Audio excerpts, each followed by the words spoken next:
दशरथ नंदन श्री राम की, शिव धनुष भंजक श्री राम की, दशरथ नंदन श्री राम की जय, शिव धनुष भंजक श्री राम की जय, दशरथ नंदन श्री राम की, शिव धनुष भंजक श्री राम की, दशरथ नंदन श्री राम की जय, शिव धनुष भंजक। पिताश्री,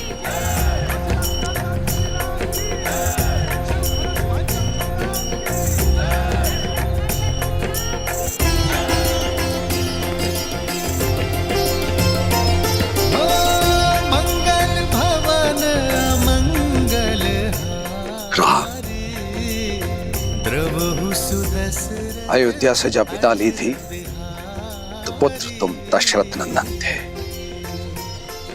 और आज तुमसे यहां भेंट हो रही है तो मैं राम का पिता हूं। इतने कम दिनों में मेरा पुत्र इतना बड़ा हो गया।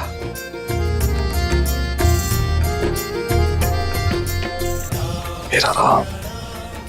आपकी चरणों की धूल के स्पर्श से ही ये सामर्थ्य पा सका हूं पिताश्री। इनका स्पर्श मुझसे आप भी नहीं छीन सकते। रघुकुल रीत सदा चली आई,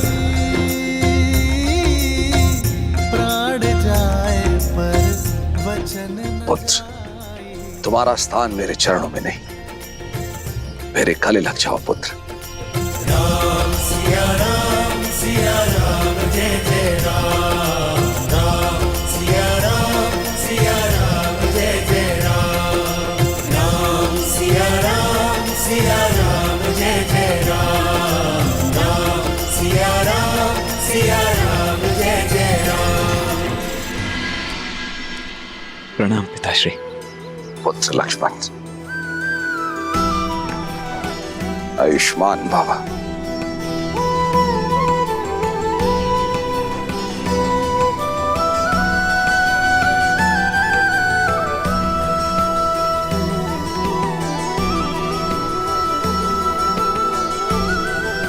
प्रणाम।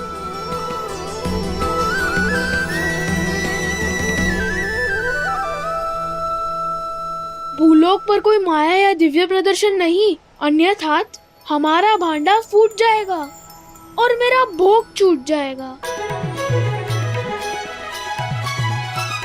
अब वेश परिवर्तन करें।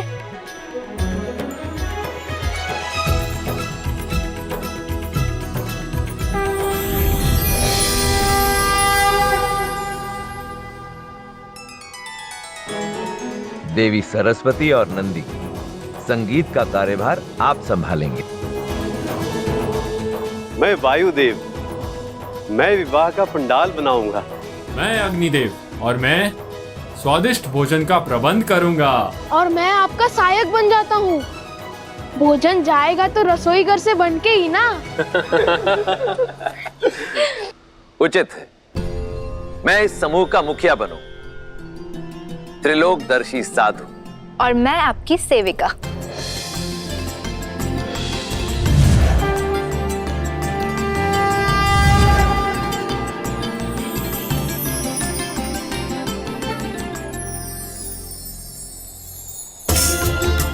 चलिए, प्रस्थान करने का समय हो गया है।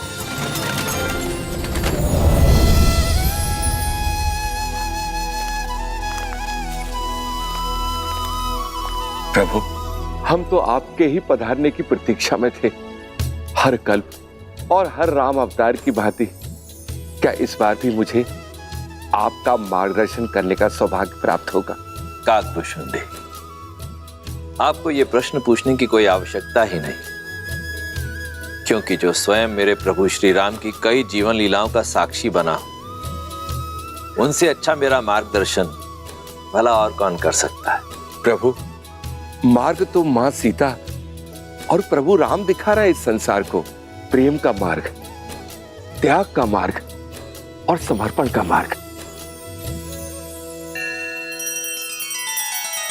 श्री रामचंद्र कृपालु भजु मन हरण भव भय दारुणम, नव कंज लोचन कंज मुख कर कंज पद कंजारुणम। सिया राम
अयोध्यापति महाराज दशरथ, ये है मेरी पुत्री सीता।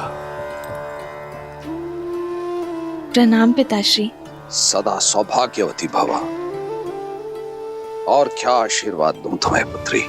रूपशील हो, गुणवती हो, और सात्विकता तो तुम्हारे मुख पर है ही।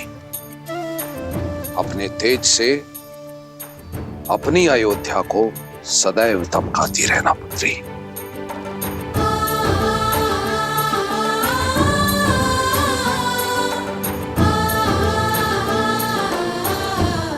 राम, तुमने गुरुओं से सीखी सारी योग्यता लगा दी है इस चैन में। विराजी।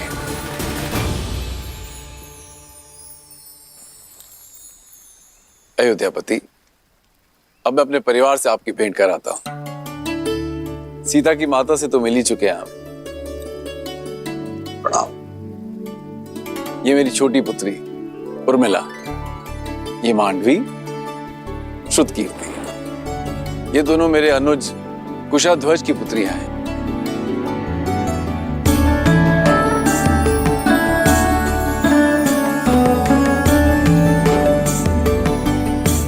महाराज, यदि आपको कोई आपत्ति ना हो तो क्या मैं आपसे एक प्रश्न पूछ सकता हूं? आचार्य, आप श्री राम के गुरु हैं, आपको अनुमति की आवश्यकता नहीं है। पूछिए, क्या पूछना चाहते हैं आप? महाराज, आपके कुल की पुत्रियां अनुपम तेज युक्त है, किंतु आपको कभी पुत्र प्राप्ति की इच्छा नहीं है?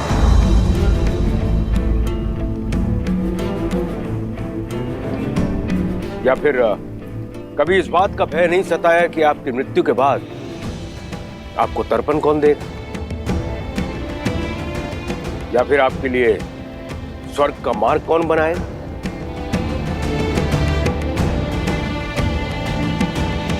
क्षमा चाहता हूं ऋषिवर, किंतु मैंने वेद, उपनिषद, स्मृतियों का गहन अध्ययन किया, किंतु कहीं भी ऐसा कोई उल्लेख नहीं कि पुत्रियों का मान, उनका पद, उनके अधिकार किसी भी रूप में पुत्रों से कम या नीचे होते हैं। न मान में, न पद में, न ही अधिकार में। मेरी पुत्री सीता ने केवल मुझे ही नहीं अपितु मिथिला को भी एक नया जीवन दिया। बंजर भूमि में अमृत की बूंद बनकर उभरी मेरी पुत्री सीता। जिस पुत्री ने मिथिला को नरक से बचाया, उस पुत्री के होते मुझे स्वर्ग की क्या चिंता ऋषिवर। और सत्य तो यह है, सीता के जन्म के बाद मैंने मृत्यु और मृत्यु के बाद की चिंता करना बंद कर दिया है। अद्भुत, अद्भुत मिथिला नरेश। आज मुझे मेरे एक और प्रश्न का उत्तर मिल गया। किंतु महाराज, मैं ठहरा नास्तिक, और लोगों का यह मानना है कि मुक्ति जो है पुत्र प्राप्ति के बाद ही होती है। कदाचित मेरे मुक्ति के मार्ग के लिए ही महादेव ने मुझे एक योग्य पुत्र दे दिया है, मेरा जमाता राम।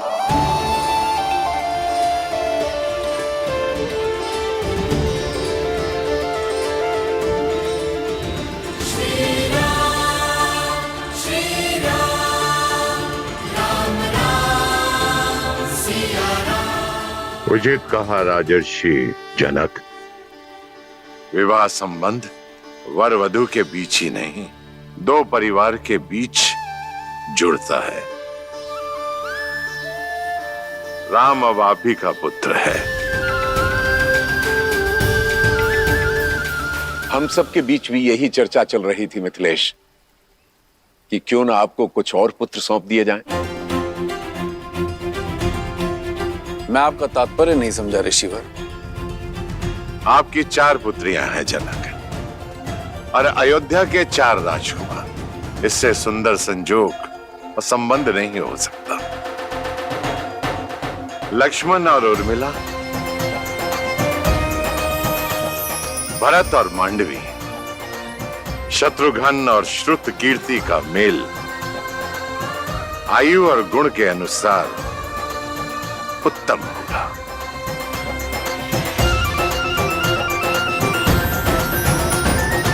आपका क्या विचार है इस विषय में अयोध्यापति?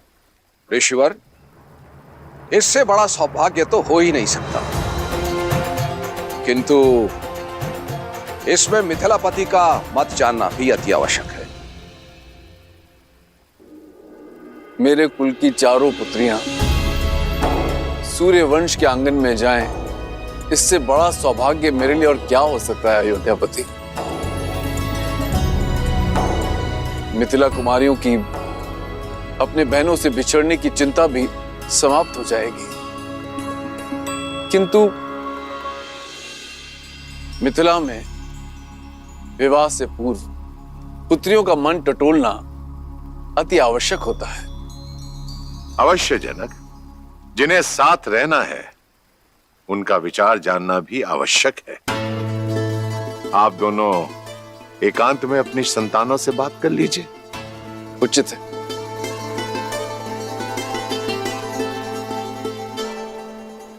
बोलो अनुज, प्रसन्न हो?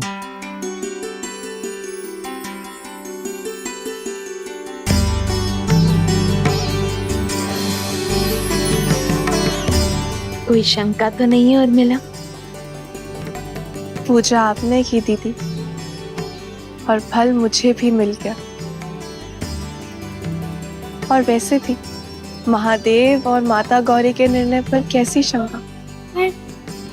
सीता दीदी की पूजा का फल केवल उर्मिला दीदी को क्यों मिलेगा? हमें भी तो मिलना चाहिए ना, क्यों मानवी दीदी? कितनी बार निवेदन करूंगा भाई, अयोध्या से संबंधी पधारे हैं, कुमारी जानकी के विवाह तक कोई भीतर नहीं जा सकता। आप लोग के भोजन का प्रबंध उधर उस पंडाल में किया गया है। भद्र, मैं भी तो कब से यही निवेदन कर रहा हूँ कि हम इसी शुभ विवाह के प्रबंध के लिए आए हैं। मैं आपको अपने दल का जब परिचय दूंगा ना, आप स्वयं समझ जाएंगे। इन दोनों को देखते हैं, ये दोनों संसार के सर्वश्रेष्ठ रसोइये हैं, और ये नन्हा सा नटखट बालक इनका सहयोगी है। और ये जो पंडित जी हैं, ये तो इतने प्रकांड पंडित हैं कि इनके ज्ञान की तुलना आप स्वयं ब्रह्मा जी से कर सकते हैं। और ये देवी जी जो खड़ी हैं, ये अद्वितीय नृत्यांगना तो हैं ही, परंतु जब वाद्य यंत्र पर अपनी उंगलियां फेरती हैं तो ऐसा लगता है कि स्वयं देवी सरस्वती आ गई हों। और मैं हूं इस दल का मुखिया राम आसरे, और ये है मेरी सहयोगी। अब हम भीतर जाएं? आओ। रुको, ये मिथिला का राजमहल है और विवाह राजकुमारी जानकी का। महाराज ने सभी प्रबंध सज किए हुए हैं, आपकी कोई आवश्यकता नहीं है। और हाँ, भोजन करना है तो आप लोग उधर जा सकते हैं। भोजन नहीं, हमें तो प्रबंध देखने जाने दीजिए। जाओ।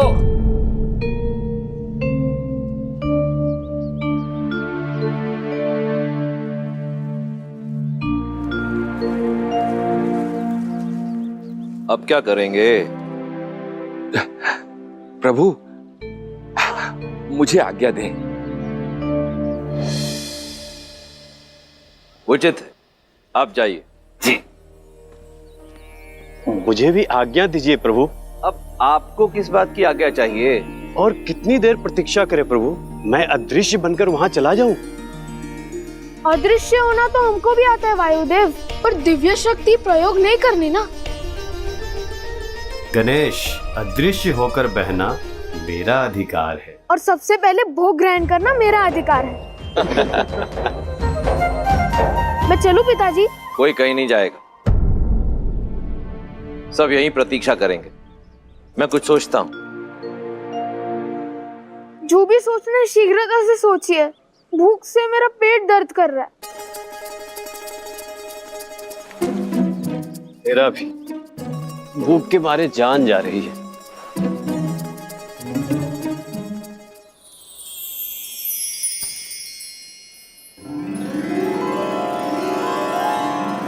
भूख से मुंह कुमला गया है पुत्र, ये लो खाओ। इस पे मेरा अधिकार। अरे तुम तो और भी ज्यादा भूखे लग रहे हो, लो ये पूरी टोकरी तुम ही रख लो। ये टोकरी का मैं क्या करूंगा माता, मुझे तो केवल ये रसीले फल चाहिए।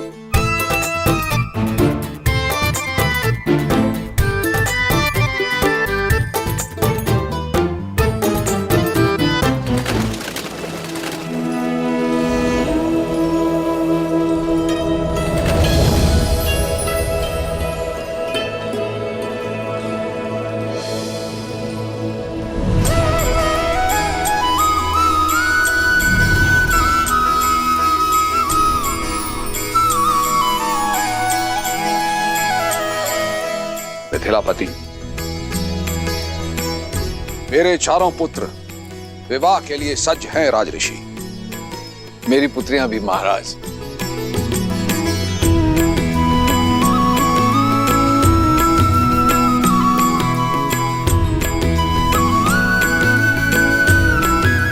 विराजी।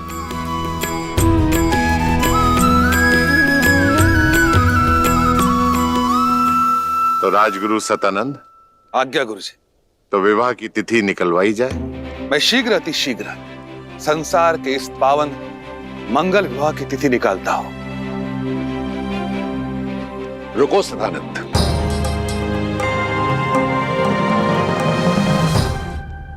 बहुत ही पहुंचे हुए त्रिकालदर्शी ज्ञानी महासंत हैं रामाश्रय। उनकी बताई तिथि में कण मात्र भी त्रुटि नहीं होती है। मेरे अनुरोध पर वे अपने समस्त शिष्यों के साथ यहां पधारे हुए हैं।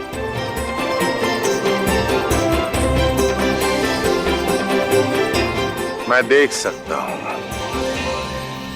वो अपनी साथियों के साथ महल के द्वार पर प्रवेश कर चुके हैं।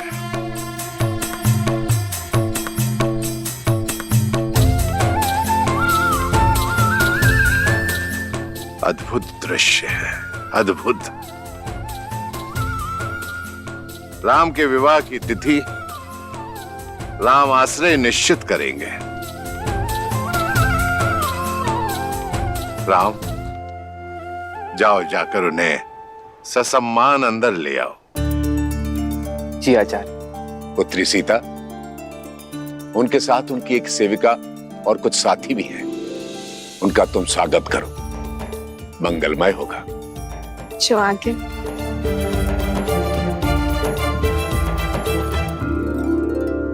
प्रभु, और कितनी प्रतीक्षा करनी पड़ेगी? अंदर जाने का अवसर कब प्राप्त होगा?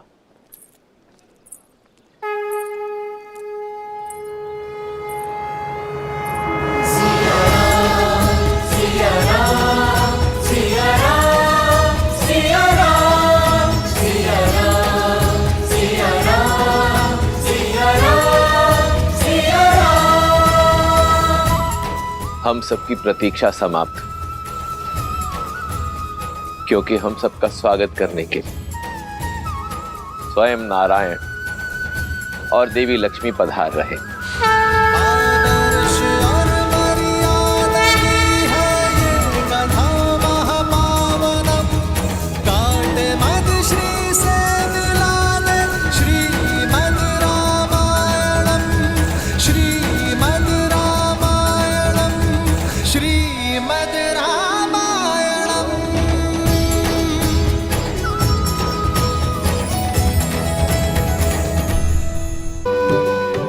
त्रिकालदर्शी राम आश्रय, इस राम आश्रय के तो भाग्य खुल गए कि स्वयं श्री राम उसे लेने के लिए आए।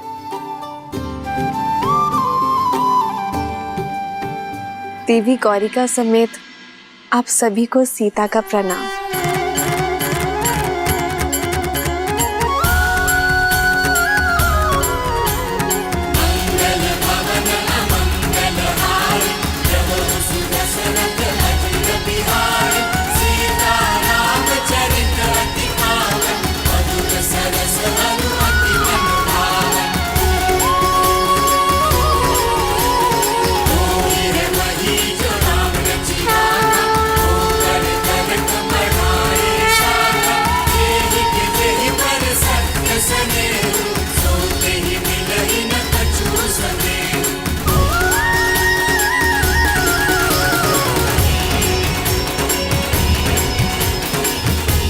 ये राम आश्रय आपको केवल ये भस्म ही दे सकता है, कृपया स्वीकार करें।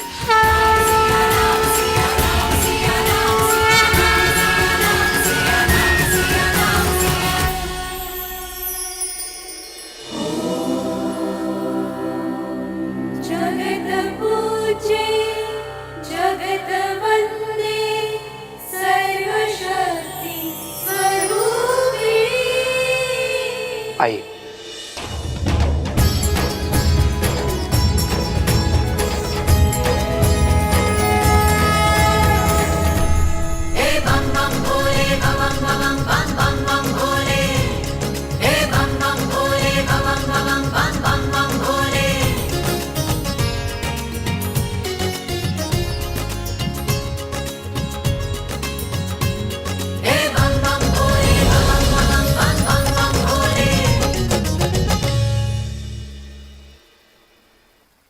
महाराज, ऐसी माया तो बहुत से लोगों के हाथ में है, किंतु क्या ये केवल मनोरंजन के लिए है या फिर इसका कोई और अर्थ है? यदि मन में भावना सच्ची हो तो पाषाण में भी भगवान, और यदि भावना सच्ची ना हो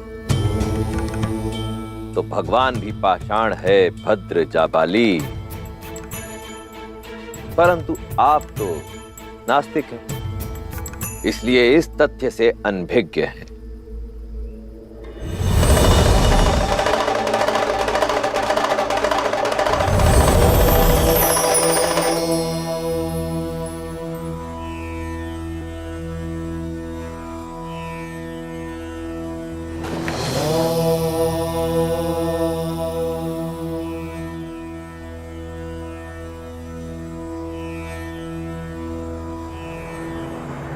असंभव।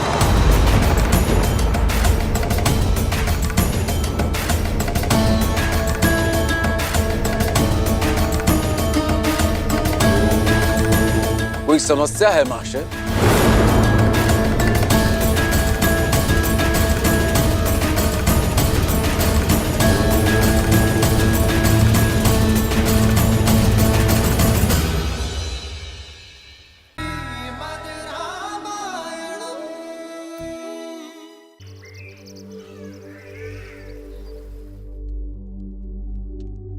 असंभव।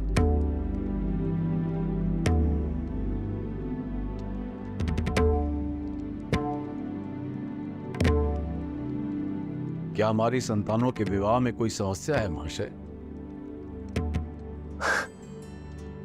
कोई समस्या नहीं है राजन। मैंने इससे पहले ऐसा विलक्षण संयोग अपने जीवन में कभी नहीं देखा। पूरे 36 के 36 गुण मिलते हैं।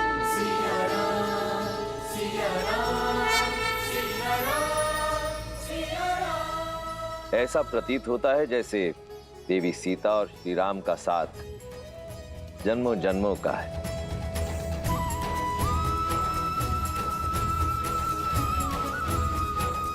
और इस विवाह का शुभ मुहूर्त आज से 3 दिन बाद है। धन्यवाद संत श्री। और मेरे शेष पुत्रों के विवाह का मुहूर्त? राजन, किस शुभ मुहूर्त की बात कर रहे हैं आप? जिनके मिलन को स्वयं महादेव ने रचा है, जिस क्षण का साक्षी बनने के लिए समस्त ब्रह्मांड सज रहा है, वो क्षण है श्री राम और देवी सीता के विवाह का मुहूर्त। अब भला इससे शुभ मुहूर्त और क्या हो सकता है? आपके चारों पुत्रों का विवाह एक ही दिन एक ही मंडप में होगा, और इस विवाह का प्रबंध मैं स्वयं करूंगा।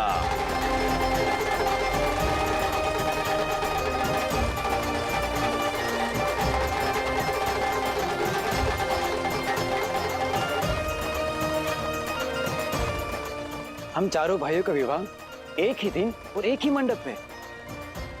भैया, शिवजी तो बड़े दयालु हैं।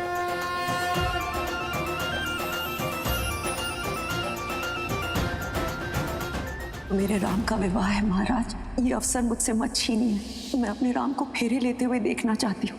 हमारे पुत्र भरत के विवाह में उसकी माता अवश्य उपस्थित होगी।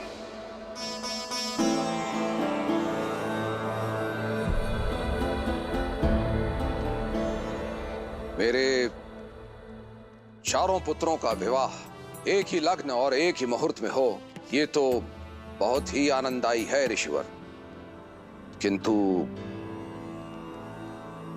इस कारण मैं एक धर्म संकट में आ गया हूं।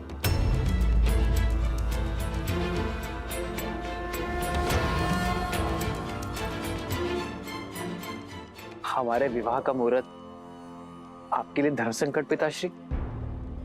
धर्म संकट का कारण विवाह का मुहूर्त नहीं है राम। धर्म संकट का कारण है एक वचन। तुम्हारी माता कैकेयी तुम्हारे विवाह की साक्षी होना चाहती थी, किंतु अयोध्या की रक्षा के कर्तव्य हेतु मैं उन्हें विवाह के लिए नहीं ला पाया। और उनका मान रखने के लिए मैंने उन्हें वचन दिया, भरत के विवाह में भरत की माता अवश्य सम्मिलित होगी। किंतु अब यह कैसे संभव है? जब तक विवाह की सूचना अयोध्या पहुंचेगी, विवाह का मुहूर्त तो हो जाएगा। आपका वचन नहीं टूटेगा पिताश्री।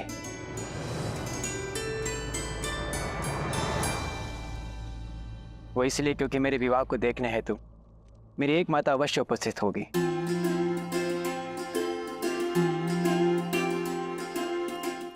जिस क्षण राम भैया ने स्वयंवर जीतकर जनक नंदिनी को अपनी जीवन संगिनी माना, उसी क्षण मुझे भी एक माता और मिल गई।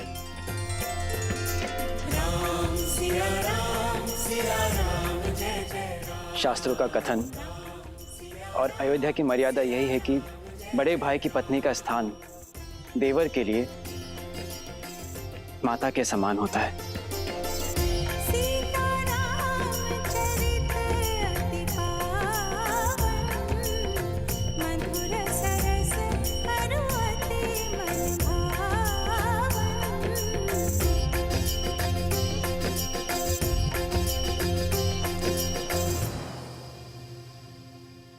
और मेरी माता मेरे विवाह में ही नहीं,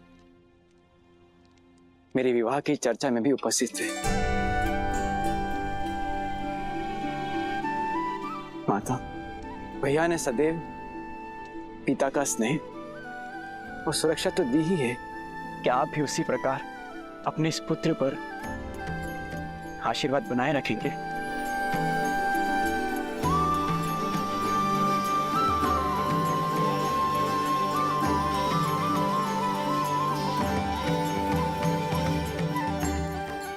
शास्त्रों में लिखे को पढ़ने में नहीं, उसे जीवन में उतारने में है भरत।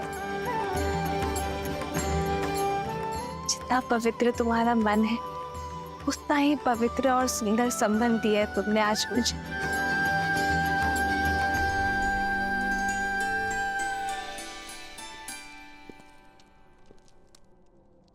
भरत, उठो भरत।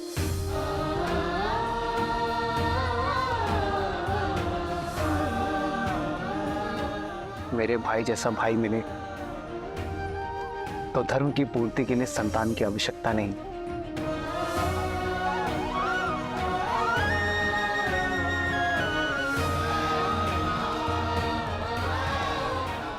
शास्त्र तो यही कहते हैं कि माता अपने संतानों के बीच भेदभाव नहीं करती।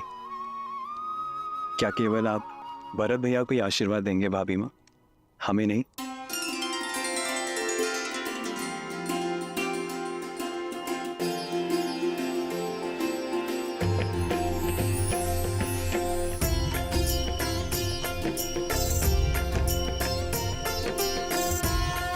तो दशरथ नंदन और मिथिला की पुत्रियों के विवाह का प्रबंध किया जाए मिथिला नरेश।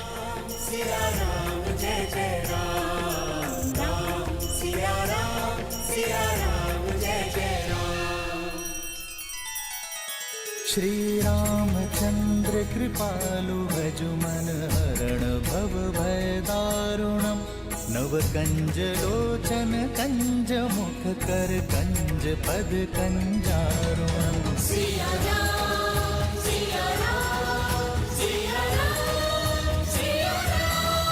आदर्श और मर्यादा की है ये कथा महापावनम, काट मद श्री से मिला दे श्रीमद रामायणम, श्रीमद रामायणम।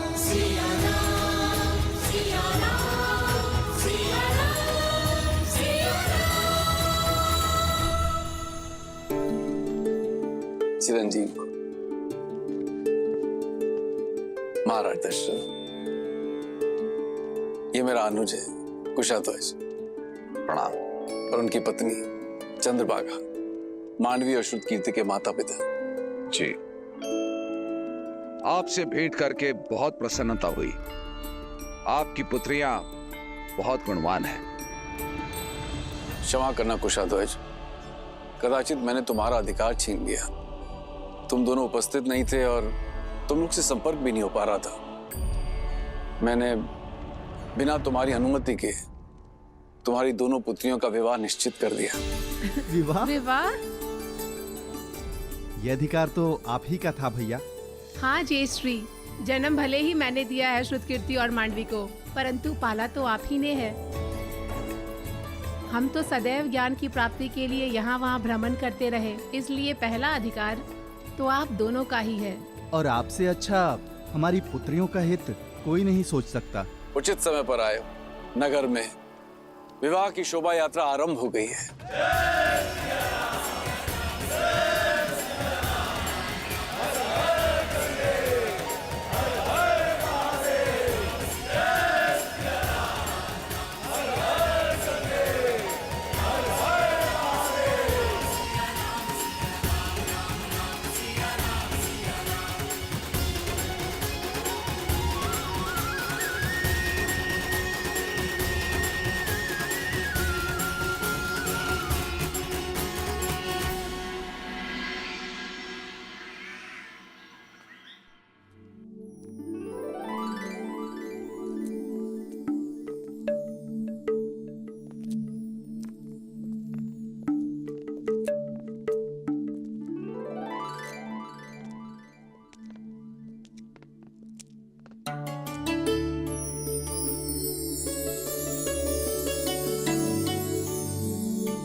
भैया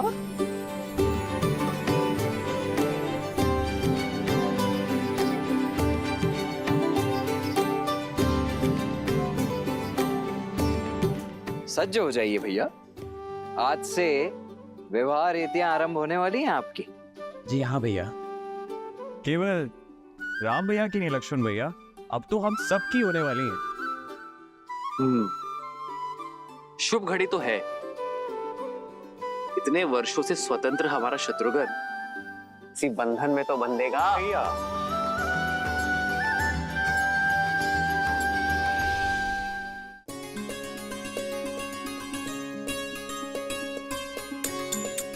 आप तो बड़ी प्रसन्न होंगी ना सीता दीदी, दशरथ नंदन राम जैसे पति मिल गए और देवरों ने तो माता भी मान लिया।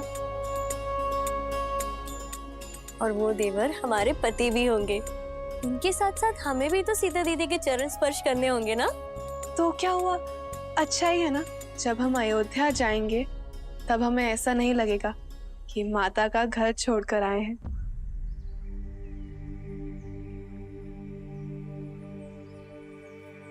क्या हुआ दीदी, आप अचानक गंभीर हो गई? माता पिताश्री का विचार आया। वर्षों तक हमें लाड से पाला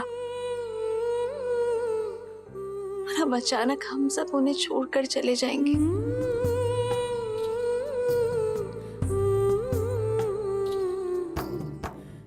संसार चलाने के लिए संतान का विवाह आवश्यक है, ये वो भी जानते हैं, लेकिन अपने आत्मा के अंश को स्वयं से दूर करने में पीड़ा तो होती है ना। जाने क्या बीत रही होगी पिताश्री पर।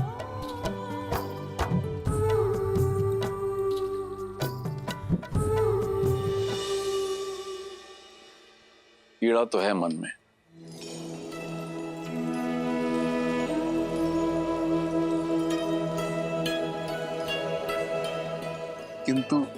दशरथ नंदन जैसे पुत्रों को पाने का आनंद भी है। हाँ, तुम्हारी माता थोड़ी विचलित है।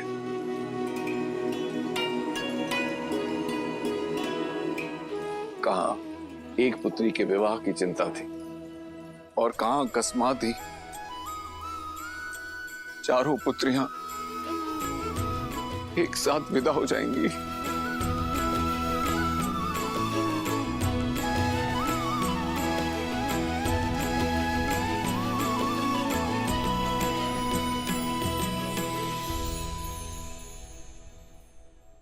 अरे तुम चारों अब तक सज नहीं हो। नदी से पावन माटी लाने जाना है और आप अब तक यही हैं। कितनी सारी तैयारियां करनी है, कितनी सारी रीतियां हैं। चलिए। माँ, हम सब सज हैं, बस आपको होना है। माँ, आप हमें बचपन में अपने साथ बिठाकर रंगोली सिखाती थी ना, आज फिर से करें।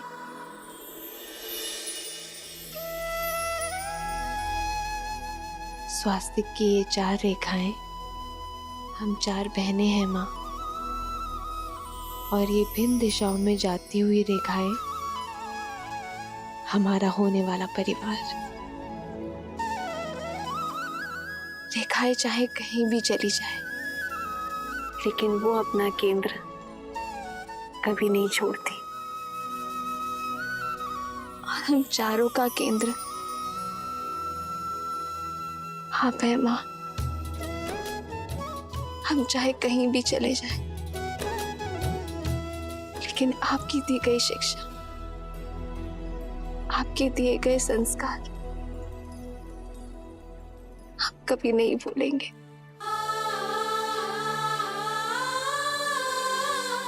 आपकी पुत्रियां मिथिला से दूर अवश्य जा रही हैं, लेकिन हमारे अंदर से मिथिला को कोई दूर नहीं कर सकता माँ।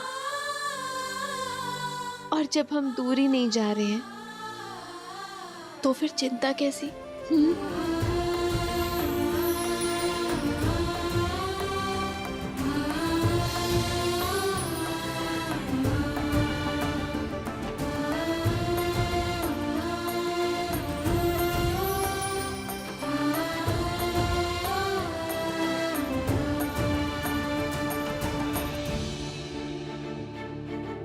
चलो नदी तट पर चलते हैं।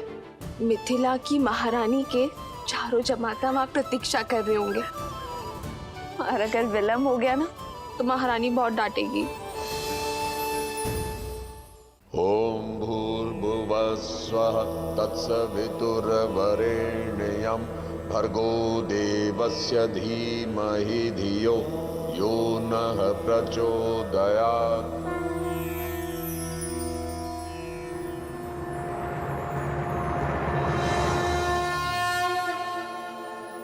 महाराज जनक अपनी पुत्रियों के साथ पधार चुके हैं।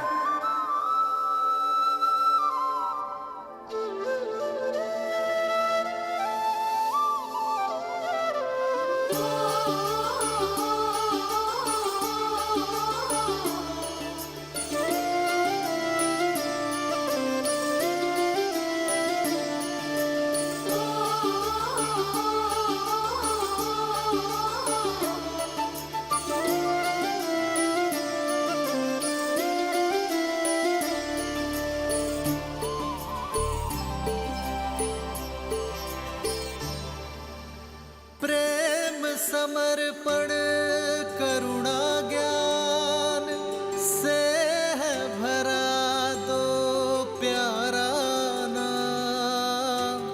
जय सिया राम, जय जय सिया राम, जय सिया राम, जय जय सिया राम।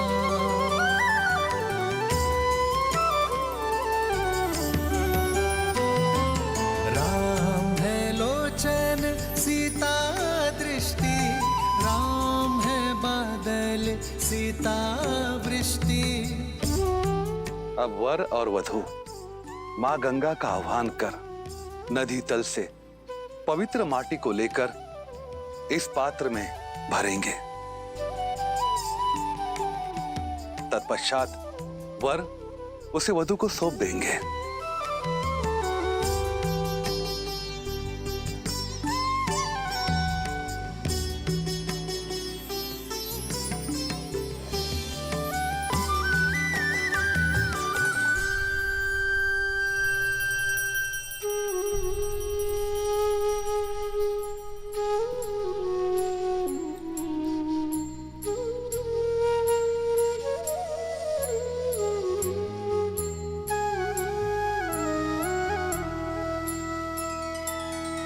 सिया राम ने माटी छुई, मन छुआ सम्मान ने। संबंध का निर्माण होता स्नेह आदर मान से। सिया राम, सिया राम, सिया राम, सिया राम, सिया राम, सिया राम, सिया राम, सिया राम, सिया राम, सिया राम, सिया राम, राम सिया राम, सिया राम, राम सिया राम, सिया राम, सिया राम, राम सिया राम, सिया राम। नदी तल की माटी की भांति हमारा यह संबंध भी सदैव निश्चल रहेगा, मलिनता से परे, अपने हृदय की गहराई से। मैं सदैव आपको प्रेम और सम्मान दूंगा।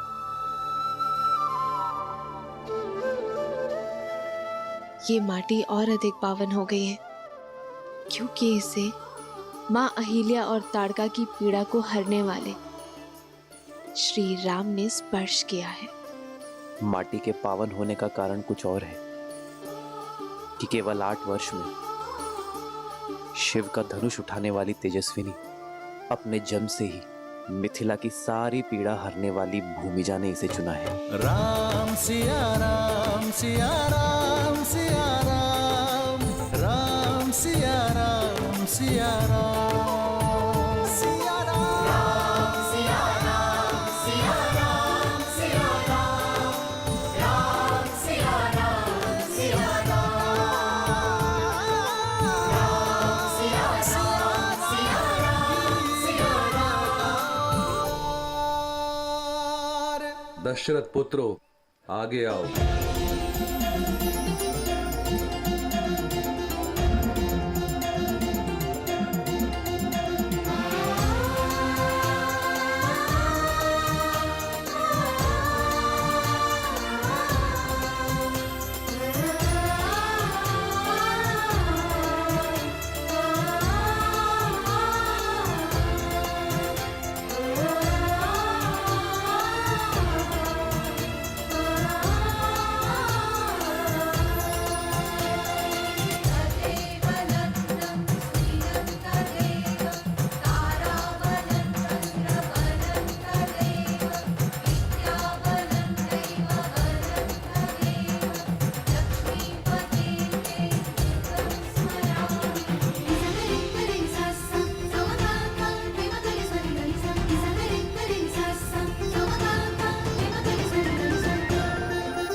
श्रीमद् रामायणम्।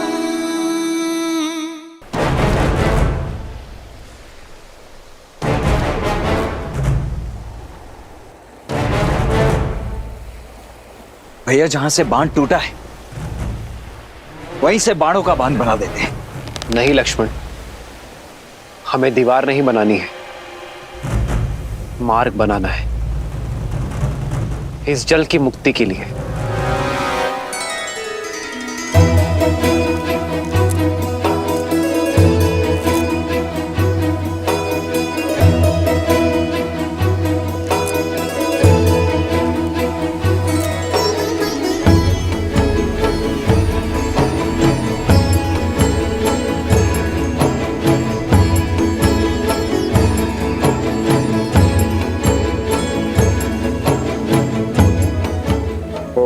भौमस्य श्री भूमि देवी मंत्रः श्री भौमात्र ऋषि अनुष्टुप छंदः तत्गुण अंतर्यामिं परम पृथ्वी चतुर्वर्ग फल सिद्ध्यर्थे विनियोगः।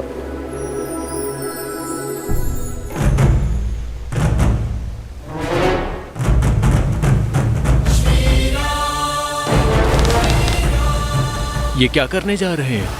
ये पत्थर तोड़कर झील को गंडकी नदी से मिलाने का मार्ग बना रहे हैं, ताकि उसका पानी गांव तक न पहुंचे।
धन्य वीर धन्य, आपने सांप को काट डाला, आप धन्य हैं।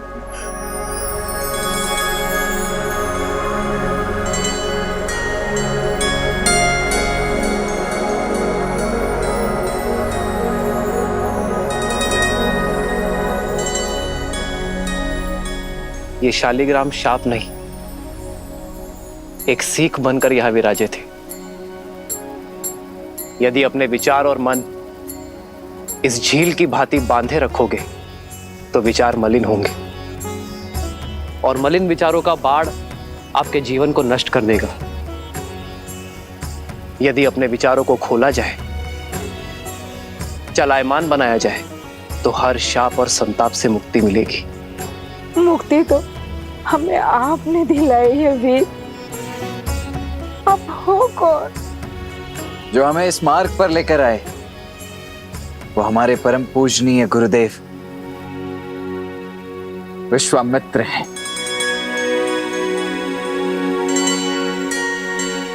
और जिन्होंने इस बाढ़ को रोका है वो मेरे ज्येष्ठ भ्राता दशरथ नंदन राम है। वही राम जिन्होंने ताड़का को मुक्ति दी, जिन्होंने देवी अहल्या को मोक्ष दिया, और अब इस झील को गंडक नदी में मिलाकर हमें हमारे कष्ट से तार दिया।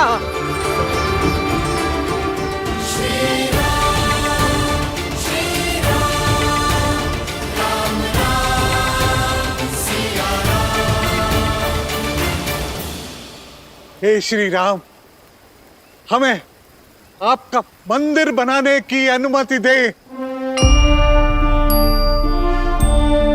अनुमति दे भगवान, भगवान हमें अनुमति दे।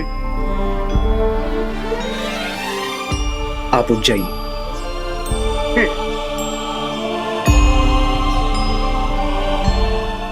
आप सब उठ जाइए।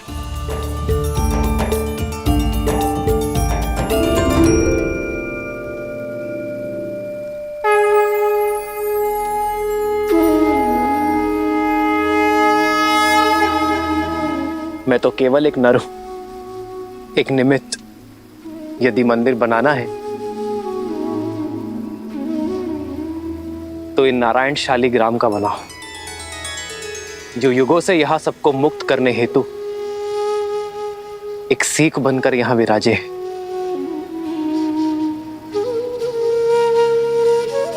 यदि मेरे गुरुवर की आज्ञा हो तो हम भगवान विष्णु का मंदिर बनाते हैं।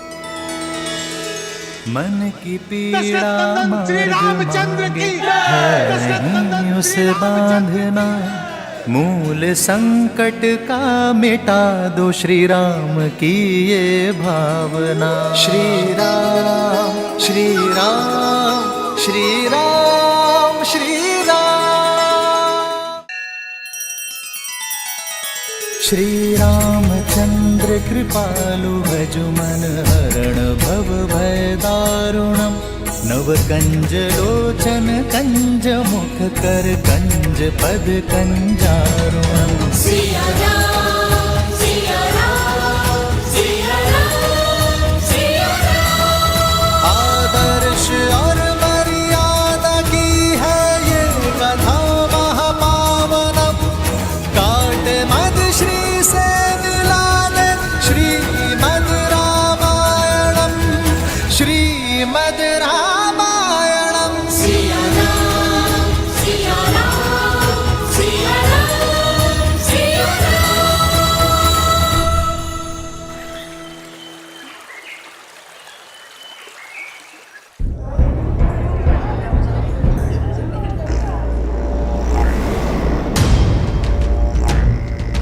यस्य देवस्य तद्धर्वाः पिशाचपटः विक्रमन्ति भयान् भीतामरुभिद्यो इव सदा प्रजाः।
दशानन, कदाचित मैंने आपको निमंत्रण तो तुमने केवल मुझे ही दिया था मिथिला नरेश। महादेव के पावन पिनाक को उठाने की चुनौती रखकर। भयभीत मत हो, मैं यहां स्वयंवर के लिए नहीं, महादेव के इस धनुष के लिए आया हूं।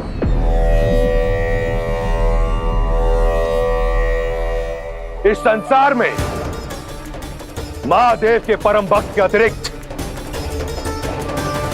उनका यह धनुष उठाने का अधिकार किसी को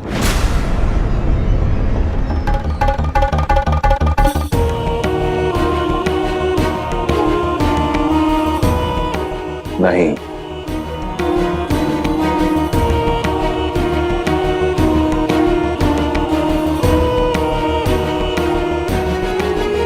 पहले स्वयंवर को स्वयंवर सभा में विधि पूर्वक प्रारंभ तो होने दीजिए दशानन। धनुष यहां है, वर भी, स्वयंवर भी। जब चुनौती पूरे होने के सारे साधन यहां है तो फिर समय व्यर्थ क्यों करें? स्वयंवर यहीं होगा, इसी क्षण होगा।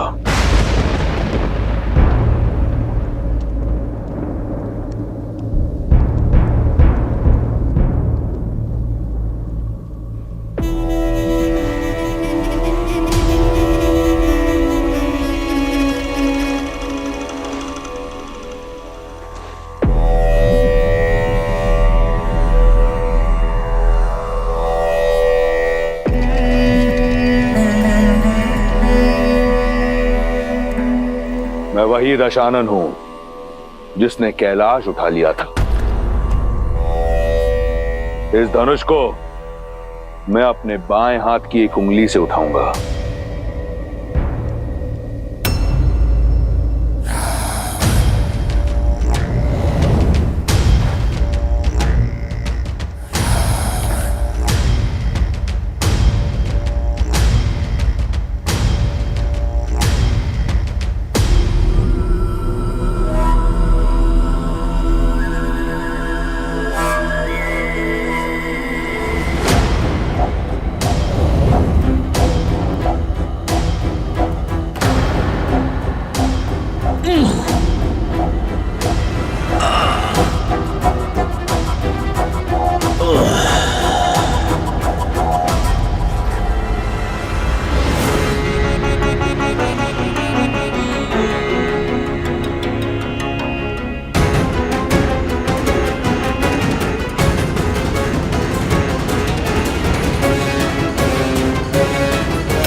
मुझसे नहीं उठेगा राक्षसों में।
अभिमान के आधार पर भगवान भी न कृपा करें।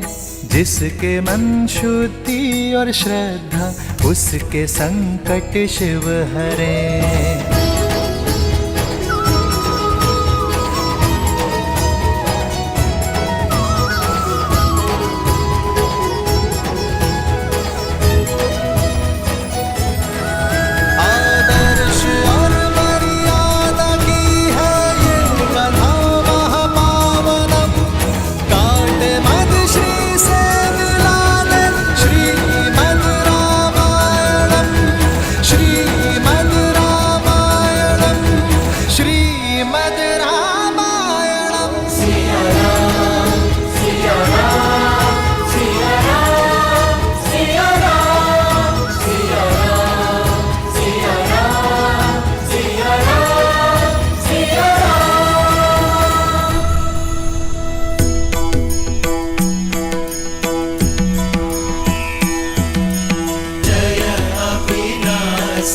सब घटवासी व्यापक परमानंदा। जय जय अविनाशी सब घटवासी व्यापक परमानंदा। अविगत गोतीतम चरित पुरीतम माया रहित मुकुंदा। जिहिलागी विरागी अति अनुरागी विगत मोह मुनि वृंदा। इसी वासर ध्यावहि गुण गण गावहि जय सच्चिदानंदा।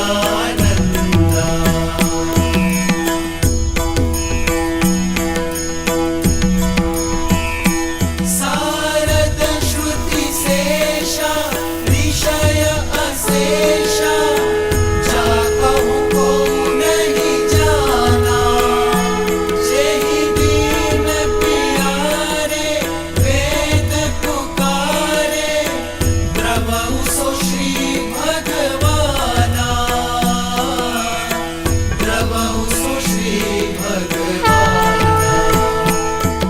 तुमने यहाँ के लोगों को मुक्ति का मार्ग दिखाया है राम, इसलिए यहाँ स्थापित ये शालिग्राम का मंदिर आज से मुक्तिनाथ कहलाएगा। श्री मुक्तिनाथ की जय।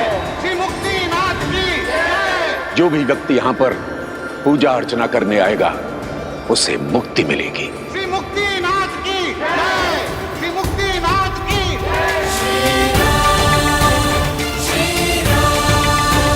जय जय राम श्री राम श्री राम श्री राम राम राम सिया राम।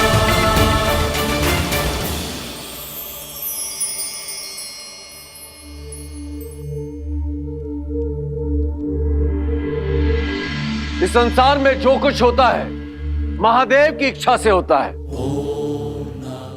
मिथिला का संकट टल चुका है।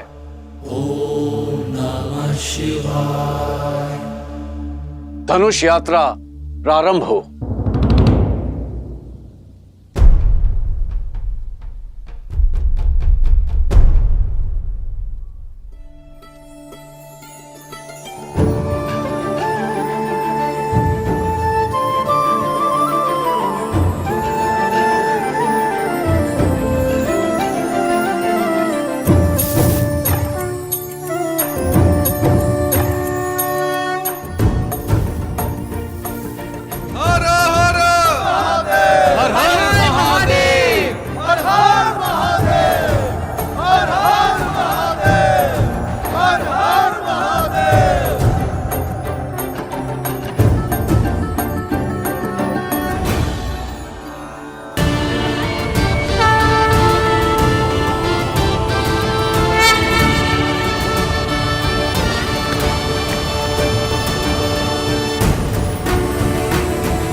जिस शिव धनुष को दशानन रावण ने उठा पाया, उसे कौन उठा पाएगा?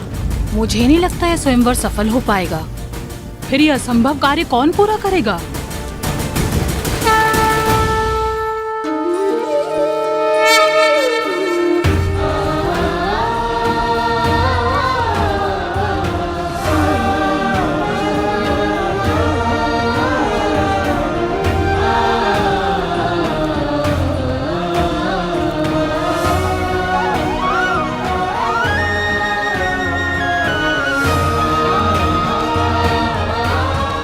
राम, ये है मिथिला नगरी, बड़ी ऐतिहासिक और पावन भूमि है।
श्रीमद् रामायणम। मिथिला तो अद्भुत है, अति सुंदर। अर्थात अब हमें मिथिला के साथ साथ महादेव के पिनाक धनुष के दर्शन करने का भी अवसर मिलेगा। मैंने कहा ये मिथिला नगरी है, ये नहीं कि हम नगर प्रवेश करेंगे। शिव धनुष को यहीं से प्रणाम कर लो लक्ष्मण। हम नगर के बाहरी मार्ग से जा रहे हैं लक्ष्मण।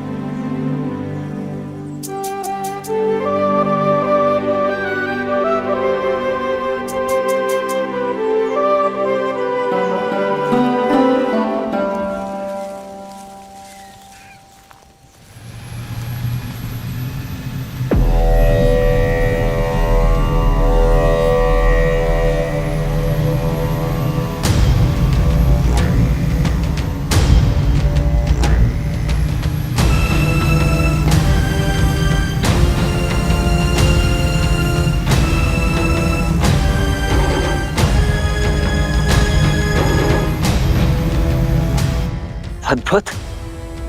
इतना भव्य विमान किसका है गुरुदेव? और किसका हो सकता है? लंकाधिपति रावण का।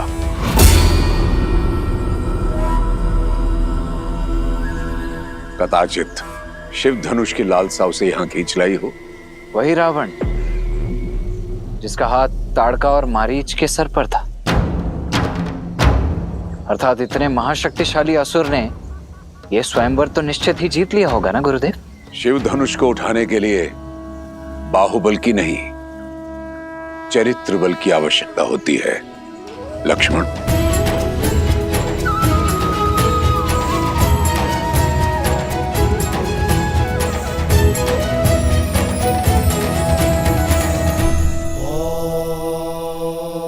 अब समझी महादेव, विश्वामित्र ने सतानन का मिथिला निमंत्रण क्यों टाला?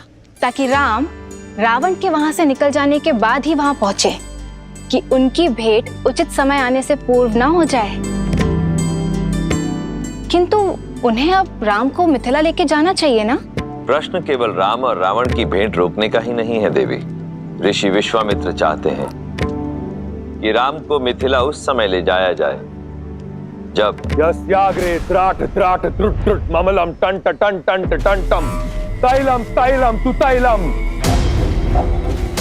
Kuku Quang Quang Quang Quang कम कम कम तु कम कम दंस दंस दु दंस तु ही चकितम भूपकम भूयनालम या यास्ते विपग्रह सवसति सवलः पातु वः चंद्रचूडः।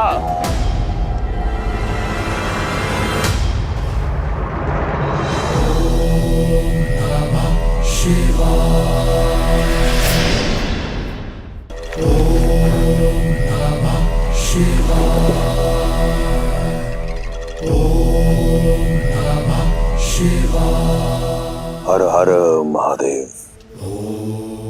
प्रणिपात माता। व्यथित प्रतीत होते हो दशानन। कारण आप भली भांति जानते हैं महादेव। इस प्रकार सबके समक्ष आपने मुझे अपमानित क्यों किया?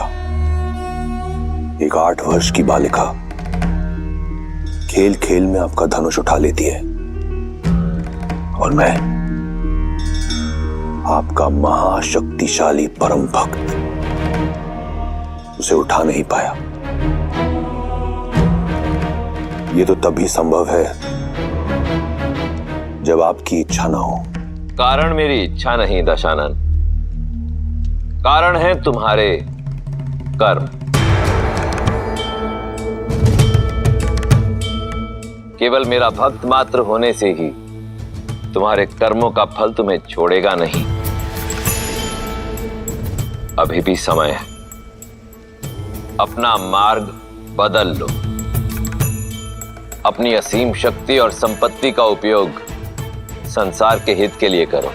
इस संसार से मुझे कुछ नहीं मिला महादेव। जो भी पाया छीनकर। परंतु आप तो वो शिव हैं जिन्होंने अपने भक्तों के लिए विष पिया। तो आपने अपने इस भक्त को अपमान का विष क्यों पिलाया? बिना निमंत्रण मिथिला जाकर अपने अपमान को तुमने स्वयं आमंत्रण दिया दशानन। मैं जानना चाहता हूं रावण कि वो ऐसा क्या था जिसे पाने की लालसा तुम्हें मिथिला तक ले गई।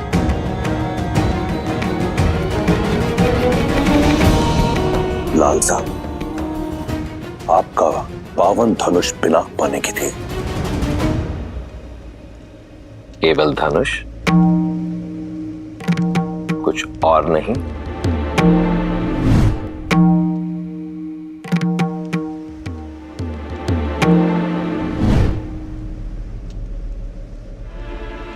बोलो दशानन,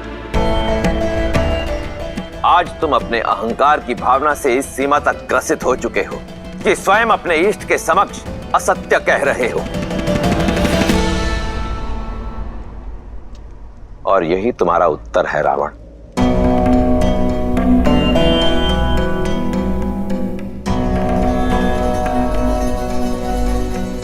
सीता ने उस धनुष को उठाया क्योंकि उसके हृदय में आभार था, कामना नहीं।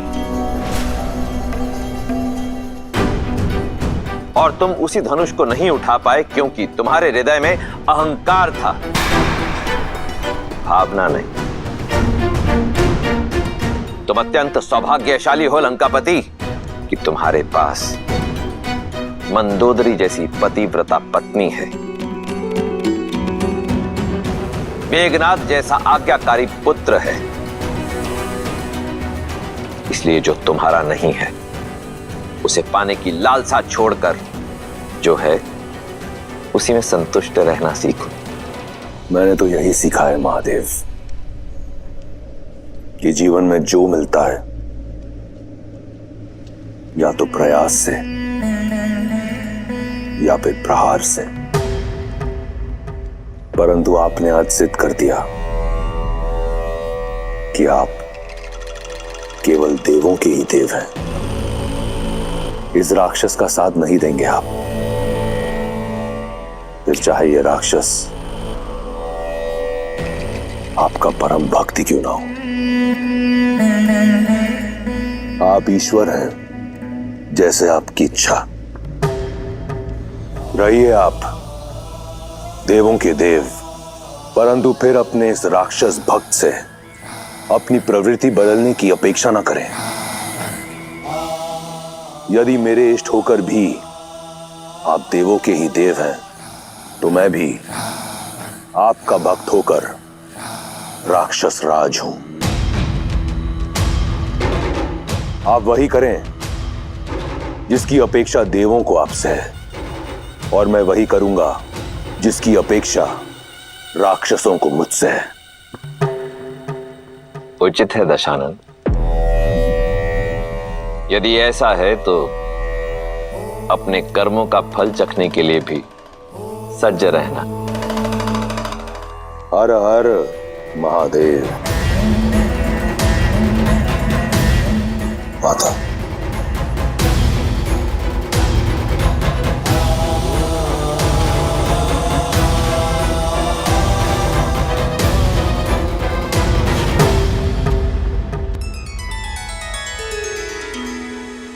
रावण का क्रोध तो देख लिया, अब राम और सीता का प्रेम भी दिखा दीजिए।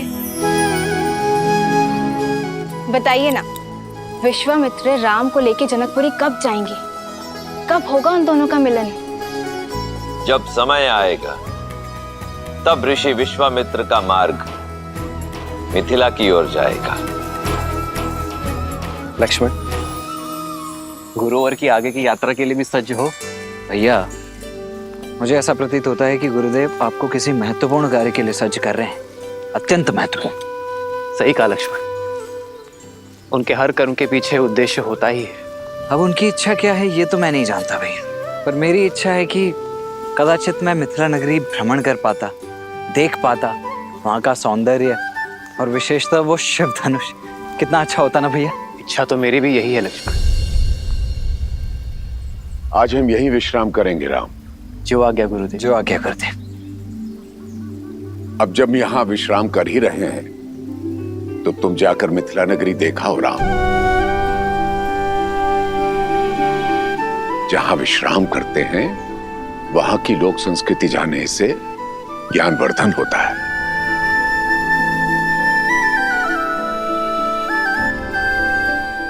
और चाहो तो लक्ष्मण को भी साथ ले जा सकते हो।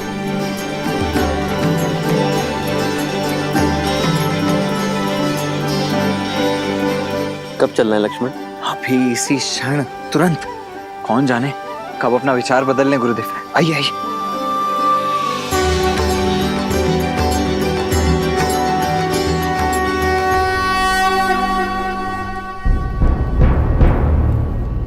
सुना है ना, महादेव ने मिथिला में महाधनुष रखा ही इसलिए ताकि यहां सब शुभ हो।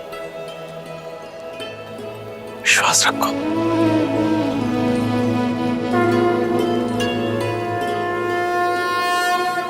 महाराज, कुछ सेवकों ने ब्रह्म ऋषि विश्वामित्र जी को दशरथ पुत्रों के साथ मिथिला में देखा है। वे सभी नगर के बाहर आम्रकुंज में ठहरे हुए हैं।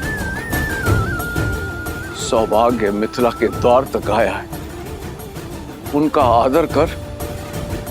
है स्वयं उन्हें स्वयंवर का निमंत्रण देने चाहूंगा।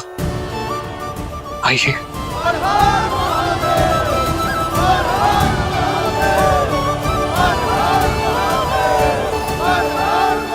मैथिली जब विवाह करके चली जाएगी तो इस मिथिला को कौन संभालेगा? मिथिला और मैथिली दोनों को महादेव ने संभाला है, आगे भी संभाल लेंगे।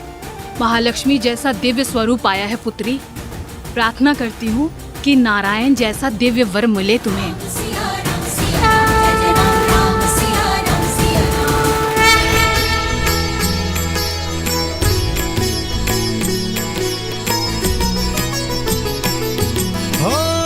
परतंत की पंगति पुंद कली, अधराधर पल्लव खोलन की, चपला चमके घन बीच जागे, छवि मोतिन माल मोलन की। हो घुंघरारी लटे लटके मुख पर, कुंडल लोला का पोलन की।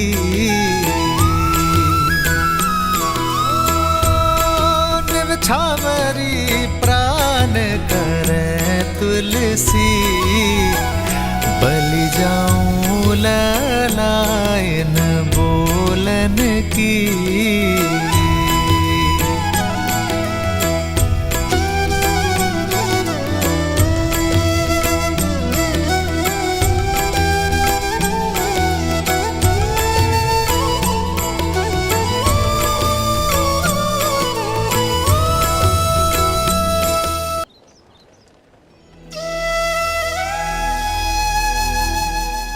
बाहर से जितनी सुंदर लग रही थी, भीतर से तो उससे कहीं अधिक सुंदर लग रही है ये मिथिला, है ना भैया?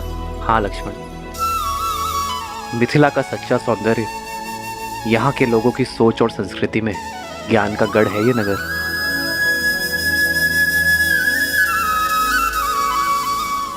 कौन है ये तेजस्वी युवक? कहीं देवता तो वेश बदलकर मिथिला नहीं आ गए?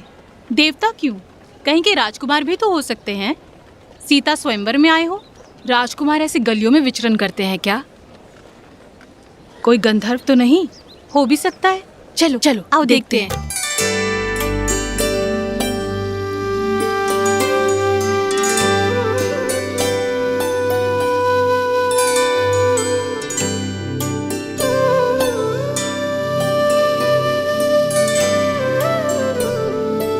भैया, वो स्त्रियां दिख रही हैं। मुझे ऐसा प्रतीत हो रहा है कि वो हमारा पीछा कर रही है, परंतु क्यों? स्वयंवर का वातावरण है लक्ष्मण। हो सकता है तुम में अपनी पुत्रियों का वर ढूंढ रही हैं। फिर तो पहले आप पकड़े जाएंगे भैया। ज्येष्ठ भ्राता का विवाह पहले होता है। लक्ष्मण, यहाँ ज्येष्ठ कौन है कोई नहीं जानता। आप मुझे भयभीत करने का प्रयास कर रहे हैं। जाइए, मैं आपसे बात नहीं। लक्ष्मण आओ। अब तक समझ में नहीं आ रहा ये राजकुमार है या मनुष्य के वेश में कोई देव। एक उपाय है, हम इन्हें अपनी ये मिठाइयाँ और ये सामान बेच देते हैं। मूल्य चुकाने के लिए इन्हें धन देना होगा। यदि इन्होंने धन दिया तो ये राजकुमार है, और यदि इनके पास धन नहीं हुआ तो फिर तो ये देवता है, देवता। चलो।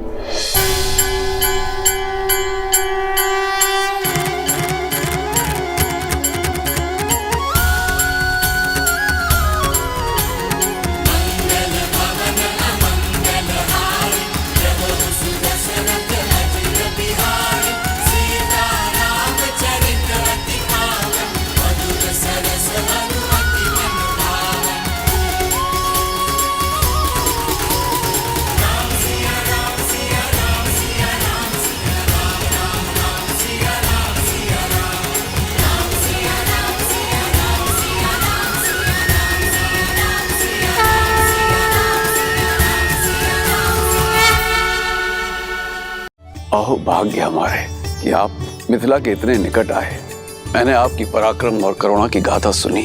आपके आगमन से मिथिला धन्य हो गई। कदाचित कल स्वयंवर में ही आ पाएंगे दशरथ नंदन। स्वयंवर के लिए राजकुमारों की प्रतीक्षा रहेगी। हमारा मंतव्य केवल मिथिला नगरी को देखना था, किसी स्वयंवर में भाग लेने नहीं आए।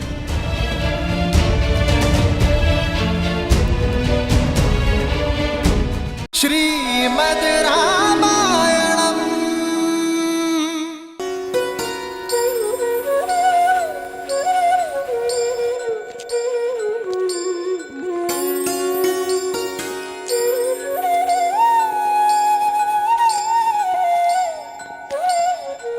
अब तक समझ में नहीं आ रहा ये राजकुमार है कि मनुष्य के भेष में कोई देव।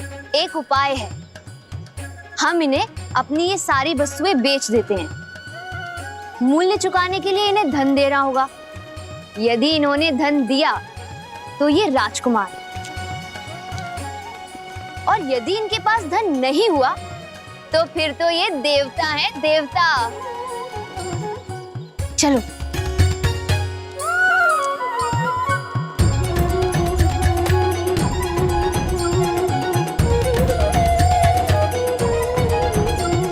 भैया, सब हमें ऐसे टकटकी लगाकर क्यों देख रहे हैं?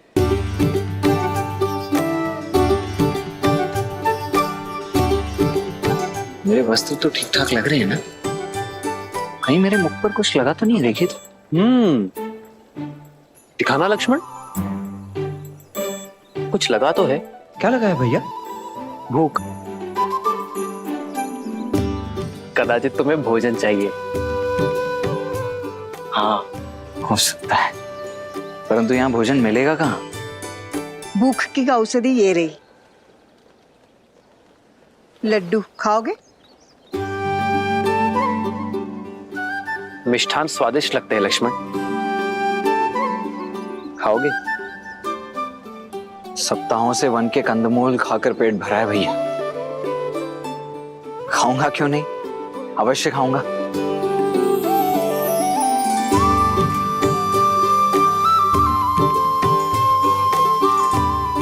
जामुन और बेर खा खाकर मेरी जीभ का स्वाद ही चला गया था, अब जाकर लौटा है। धन्यवाद। धन्यवाद माता।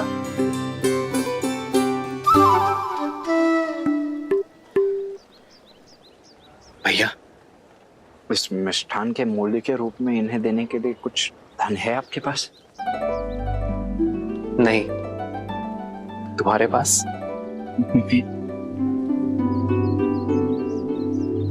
देखिए, क्षमा कीजिए माताओं, मैं भूख भूख में ये मिष्ठान खा तो गया, किंतु आप लोगों को देने के लिए मेरे पास धन नहीं है। कोई बात नहीं, ये मिथिला है पुत्र, यहाँ पेट भरने के लिए धन नहीं लेते हैं। ईश्वर तुम्हें दीर्घायु करे।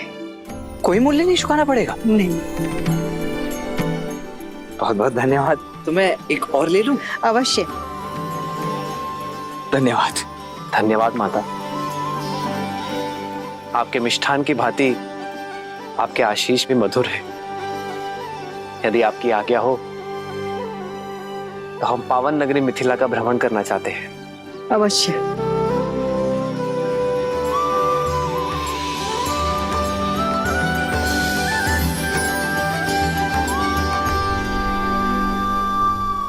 चले लक्ष्मण? जी भैया। अब तो ये सिद्ध हो गया कि ये देव ही हैं। श्री रामचंद्र कृपालु भजु मन हरण भव भय दारुणम नव कंज लोचन कंज मुख कर कंज पद कंजारुणम। सिया राम, सिया राम, सिया राम, सिया राम। आदर्श और मर्यादा की है ये कथा महापावनम। काट मद श्री से मिला दे श्रीमद् रामायणम, श्रीमद् रामायणम। सिया राम, सिया राम, सिया राम, सिया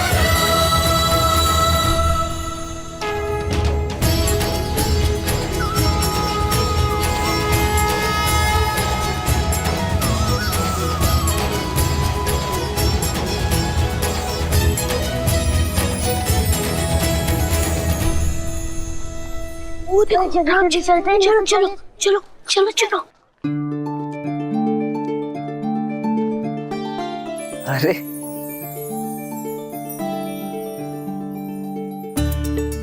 क्या हुआ बच्चों, क्या देख रहे हो? सब लोग कह रहे हैं आप देव हैं, सच में है क्या?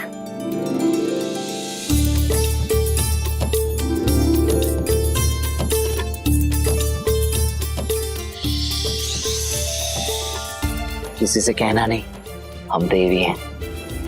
अभी अभी स्वर्ग से उतरे, किंतु ध्यान रहे हाँ, हमें छूना नहीं है, अन्यथा ज्ञात है ना क्या होगा? क्या हो जाएगा? क्या हो जाएगा? हम अदृश्य हो जाएंगे।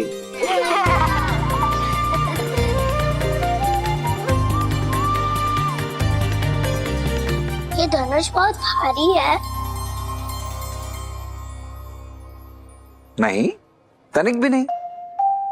हम दिव्य हैं तो हमारे धनुष भी तो दिव्य ही होंगे ना। वायु से भी हल्का है ये, चाहो तो स्वयं उठाकर देख लो। आओ।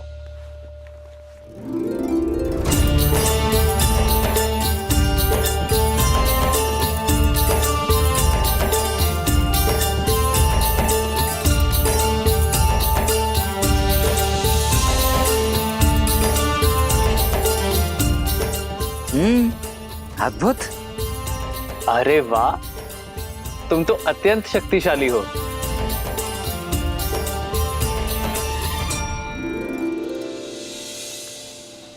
अरे आओ आओ, धनुष यात्रा यहाँ तक आ गई है।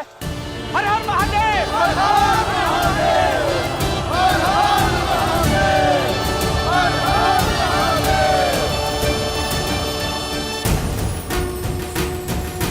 भैया शिव धनुष चले। हमें भी धनुष उठाना है। पहले मेरी बारी, फिर मेरी, पहले मेरी, पहले मेरी, पहले मेरी, पहले मेरी बारी, पहले मेरी बारी, पहले मेरी बारी, मेरी बारी। बच्चों सबको बारी बारी से मिलेगा। लक्ष्मण तुम जाओ, मैं आता हूं। परंतु भैया आप। लक्ष्मण मैं आता हूं। जी भैया। आओ।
जन्म जन्म का है ये संगम, राम रतन सीता वैभव धन।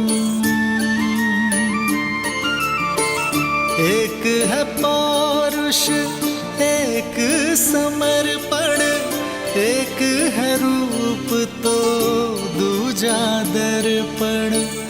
राम है लोचन सीता दृष्टि, राम है बादल सीता वृष्टि। राम सिया राम, सिया राम, सिया राम, राम सिया राम, सिया राम, राम सिया राम, सिया राम, सिया राम, राम सिया राम, सिया राम। जन्म जन्म का है ये संगम, राम रतन सीता वैभव धन। एक है पौरुष एक समर्पण, एक है रूप तो दूजा दर्पण। राम है लोचन सीता दृष्टि, राम है बादल सीता वृष्टि।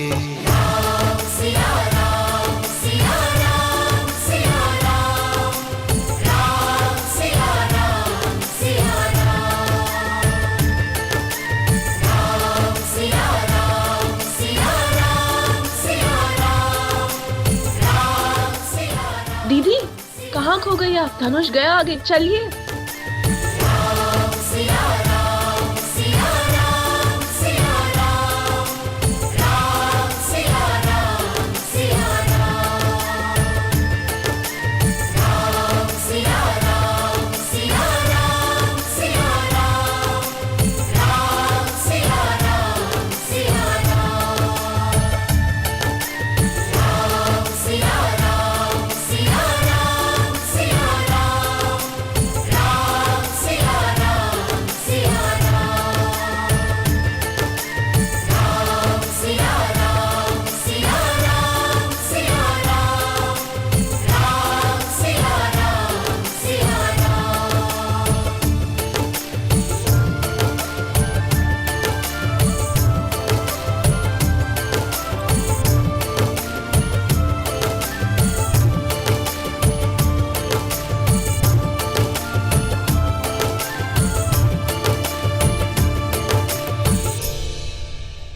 सुंदर है ना भैया? कितना दिव्य है, अद्भुत। भैया भैया, मेरे विचार से अब हमें चलना चाहिए। अधिक विलंब किया ना तो गुरुदेव क्रोधित हो जाएंगे। चल आइए। महादेव, आइए भाई। या कुंदेन्दु तुषारहार धवला, या शुभ्र वस्त्रावृता, या वीणा वरदंड मंडित करा, या श्वेत पद्मासना, या ब्रह्माच्युत शंकर प्रभवतिभिर्दैवै सदा वंदिता, सा मां पातु सरस्वती भगवती निःशेषजाड्यापहा।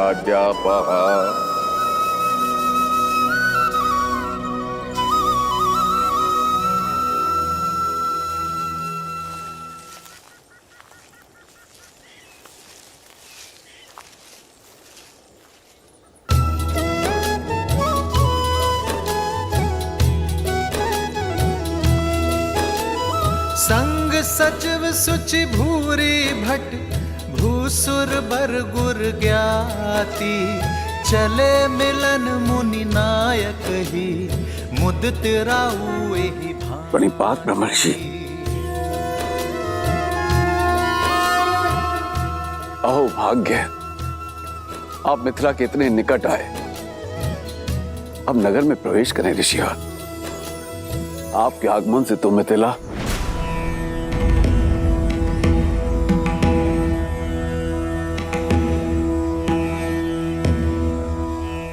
राजमहलों का सुख और ऐश्वर्य हम बहुत पहले त्याग चुके हैं मिथिलेश। उचित है गुरुवर, मैं आपकी सुविधाओं का प्रबंध यहीं करा दूंगा। सुविधाओं का त्याग करने के पश्चात ही एक मनुष्य ऋषि बनता है राजा जनक।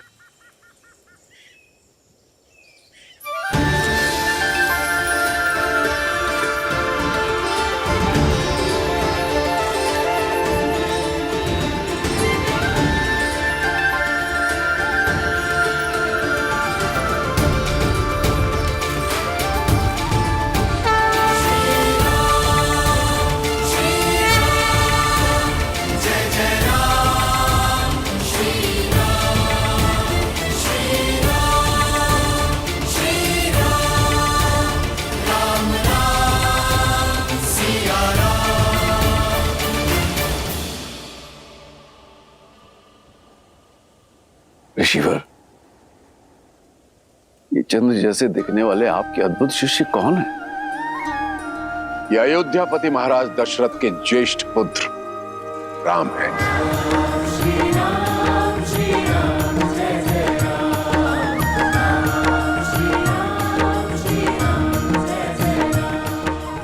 और ये उनके अनुज लक्ष्मण।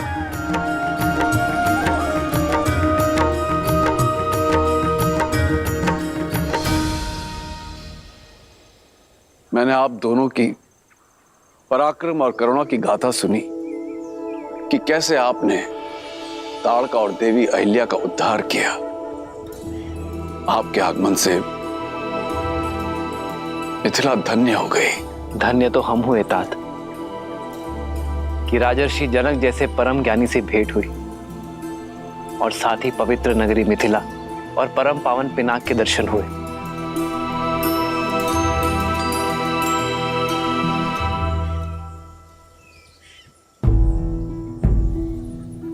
ऋषिवर, आपसे एक विनती है। मैंने अपनी पुत्री के स्वयंवर के लिए अयोध्या भी निमंत्रण भेजा था,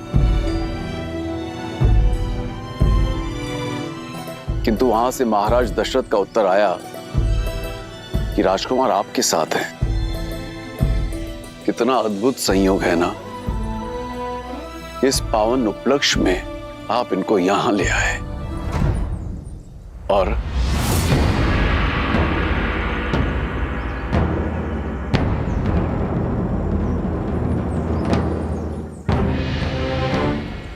राजन, मिथिला और अयोध्या की राजनीतिक चर्चा में हस्तक्षेप करना ना तो किसी ऋषि का आचरण है और ना ही अधिकार।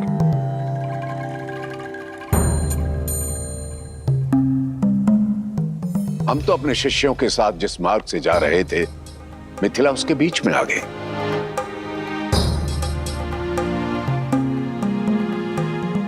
हमारा मंतव्य केवल मिथिला नगरी को देखना था, किसी स्वयंवर में भाग लेने नहीं आए।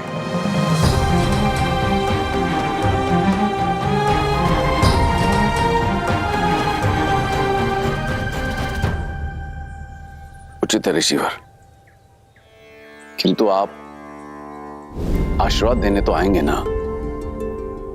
मुझे आपकी और राजकुमारों की प्रतीक्षा रहेगी। इस विषय पर हम विचार करेंगे राजन। और रही बात आशीर्वाद की, वो तो यहीं से आपके साथ है। ये मेरी ओर से भूमिजा के लिए। जैसी आपकी इच्छा।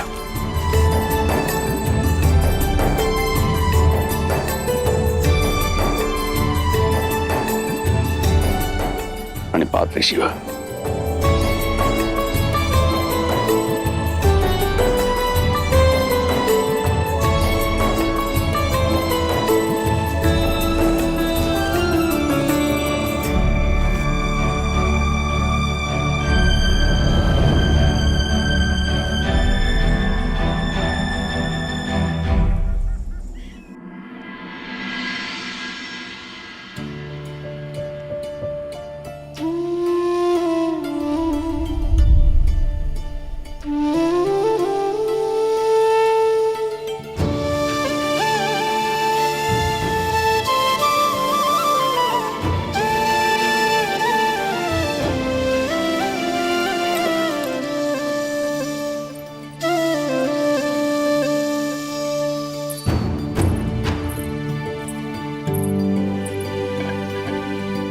पिताश्री लौट आए ब्रह्म ऋषि विश्वामित्र से मिलकर? नहीं कुमारी। ठीक है, तुम जाओ। कदाचित स्वयंवर में ही आ पाएंगे दशरथ नंदन।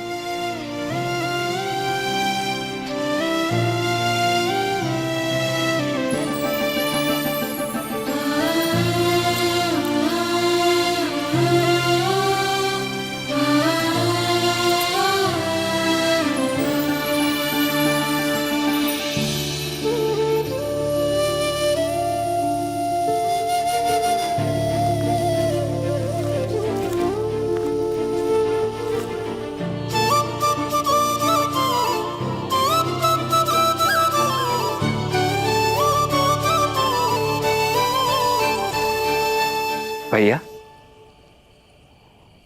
भैया बैठो। लक्ष्मण,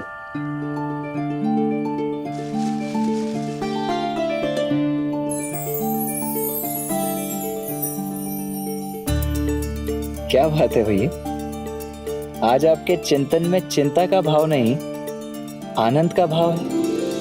बात क्या है? एक ऐसी भावना ने मुझे स्पर्श किया है लक्ष्मण, जिसे मैंने कभी अनुभव नहीं किया। कुछ ऐसा जिसे शब्दों पे नहीं बताया जा सकता। ये आप क्या कह रहे हैं भैया? आप प्रयास तो कीजिए, कोई शब्द तो होगा उसके लिए। प्रीत, प्रीत,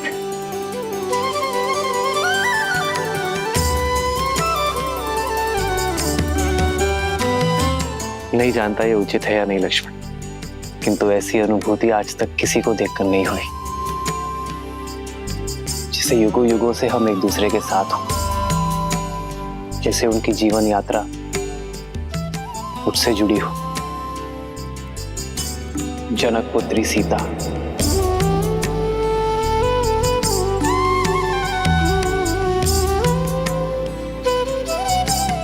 उन्हें देखकर जो भाव मेरे मन में आया